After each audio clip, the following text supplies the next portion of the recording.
Alright guys, सो मेरा नाम है Saujanya and welcome back to my channel physically. आज मैं आपको बताने वाला हूँ 400 मीटर का वीकली वर्कआउट, जिसको आप आराम से महीना 2 महीना 3 महीना फॉलो कर सकते हो। एंड अगर आपने का workout as it is follow करा तो कोई नहीं रोक पाएगा गाइस आपको 400 मीटर का गोल्ड जीतने से। तो अपनी पेन या फिर अपना पेंसिल उठा लो और एक नोटबुक, जैसे जैसे मैं बताता जाऊँगा वैसे वैसे आप लिखते जाओ क्या आपको करना है, किस दिन करना है।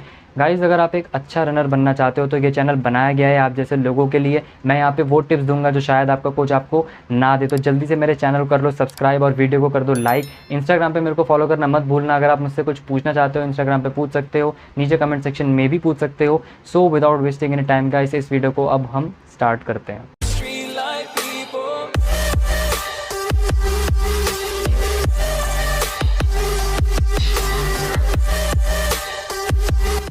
तो आई होप गाइज आपने अपना पेन या फिर अपना पेंसिल उठा लिया होगा। बात कर लेते हैं सबसे पहले कि मंडे को क्या करना है, लिखते जाना। सबसे पहले हमें करना है वार्म अप और एबीसी की ड्रिल्स। वार्म अप और एबीसी कैसे करते हैं अगर आपको नहीं पता प्रॉपरली तो उसका लिंक डिस्क्रिप्शन में है, मैंने उस पर पहले से वीडियो बना रखा है, आप उसको एज इट इज़ फॉलो कर सकते हो। बहुत ज़्यादा इफेक्टिव वो है। वार्म अप करना बहुत ज़रूरी है गाइज, वार्म अप नहीं करोगे तो इंजरी के चांसेस बहुत ज़्यादा बढ़ जाते हैं। तो जब वार्म अप और एबीसी आप कर लो उसके बाद मंडे में क्या करना है, सबसे पहले हम दौड़ेंगे 1600 मीटर। 1600 मीटर दौड़ना अपनी 70 से 80% की स्पीड पे, 100% पे नहीं। उसके बाद 3 से 4 मिनट का रेस्ट, फिर आप दौड़ोगे 800 मीटर अगेन 70 से 80% की स्पीड पे, फिर 3 से 4 मिनट का रेस्ट, फिर आप एक बार फिर दौड़ोगे 800 मीटर 70 से 80% की पेज में। उसके बाद फिर से 3 से 4 मिनट का रेस्ट और उसके बाद आप दौड़ोगे 400 मीटर अपनी पूरी पेज में। और उसके बाद आप कूल डाउन और स्ट्रेचिंग करोगे। कूल डाउन स्ट्रेचिंग कैसे करते हैं अगर उसमें भी आपको कोई इशू है, उस पर भी मैंने वीडियो बना के डाल रखा है, आप उसको एज इट इज़ फॉलो कर सकते हो। तो ये था गाइस मंडे का वर्कआउट। बात करते हैं ट्यूसडे की वर्कआउट को। अगेन सबसे पहले आपको वार्म अप करना है, वार्म अप के बाद एबीसी की ड्रिल्स करनी है।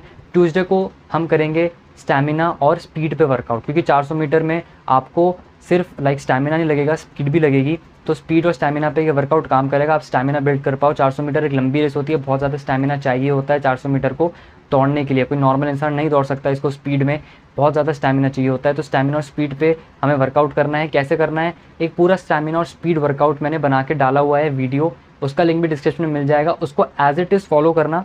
एक स्पीड और स्टैमिना के ऊपर पूरा वीडियो डाला है मैंने कि आपको क्या क्या करना है, कौन सी ड्रिल करनी है, लिंक डिस्क्रिप्शन में है। उसको एज इट इज़ ट्यूसडे को फॉलो करना, ठीक है गाइस। बात करें उसके बाद कूल डाउन और स्ट्रेचिंग। फिर बात करें वेडनेसडे की। वेडनेसडे पूरा 400 मीटर में दौड़ना है, वार्म अप एबीसी। उसके बाद 400 मीटर दौड़नी है 8 बार, ठीक है।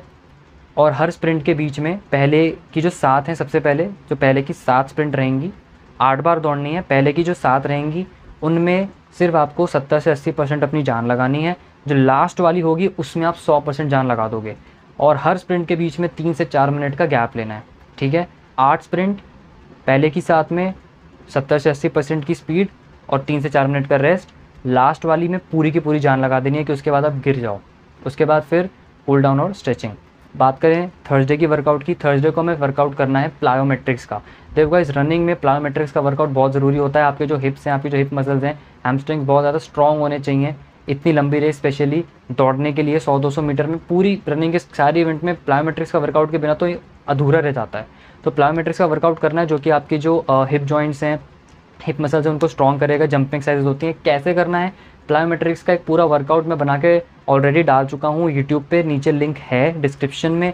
उसको एज इट इज़ आपको थर्सडे को फॉलो करना है, ठीक है गाइस। बात करें उसके बाद अगेन कूल डाउन और स्ट्रेचिंग। बात करें फ्राइडे के वर्कआउट की। फ्राइडे को पूरी तरह से हम डेडिकेट करेंगे एंड्योरेंस पे, क्योंकि सिर्फ स्पीड और स्टैमिना का काम नहीं होता। 400 मीटर की एक लंबी रेस होती है। एंड्योरेंस से मतलब मेरा क्या है, बहुत सारे लोग जब 300 मीटर के बाद गिरने लग जाते हैं, उनकी हालत नहीं होती, सांस फूल जाती है, लगता है अब गिर जाएंगे, एग्जॉस्ट हो जाएंगे, बेहोश हो जाएंगे, मुश्किल से स्लो हो जाते हैं। 300 मीटर के बाद जान नहीं रहती, एंड्योरेंस नहीं रहता बेसिकली। तो फ्राइडे को हम डेडिकेट करेंगे अपना पूरा वर्कआउट एंड्योरेंस पे। हमें करनी है 45 मिनट्स रनिंग फ्राइडे को, अपनी एक अच्छी स्पीड में, बहुत तेज़ नहीं वरना 20 मिनट में गिर जाओगे, बहुत स्लो भी नहीं, एक मीडियम पेस में आपको 45 मिनट्स दौड़ना है। उससे आपका एंड्योरेंस बिल्ड होगा। लंबी रेस 400 मीटर जैसी रेस के लिए एंड्योरेंस बिल्ड करना बहुत ज़रूरी है। तो फ्राइडे हम 45 मिनट दौड़ेंगे एक ठीक ठाक पेस में, और उसके बाद कूल डाउन और स्ट्रेचिंग, और कुछ नहीं करना हमें फ्राइडे को। सैटरडे संडे आप रेस्ट ले सकते हो, मगर अगर आपको लगता है आप सैटरडे भी कर सकते हो, अगर आप ऑलरेडी एक एडवांस एथलीट हो तो जो वर्कआउट आपने वेडनेसडे को करा था 400 मीटर वाला, वही आप सैटरडे को भी कर सकते हो एज इट इज़, और संडे रेस्ट। मगर अगर आपसे नहीं हो पाएगा, अगर इतना पुश नहीं कर पाओगे तो सैटरडे संडे दोनों दिन रेस्ट ले लेना। तो गाइज़ अगर आप इस वर्कआउट को 3-4 महीने फॉलो करोगे, कोई नहीं रोक पाएगा आपकी 400 मीटर का गोल्ड आपसे, कोई नहीं छीन पाएगा। तो बहुत ही ज़्यादा इफेक्टिव ये वर्कआउट है। अगर ये वीडियो पसंद आया हो तो लाइक कर देना, सब्सक्राइब कर देना। कोई आपका सवाल है नीचे कमेंट सेक्शन में पूछो, मुझे इंस्टाग्राम पे भी पूछ सकते हो। अगली बार फिर मिलेंगे गाइस किसी नई वीडियो में किसी अलग टॉपिक के साथ में, तब तक के लिए नमस्ते।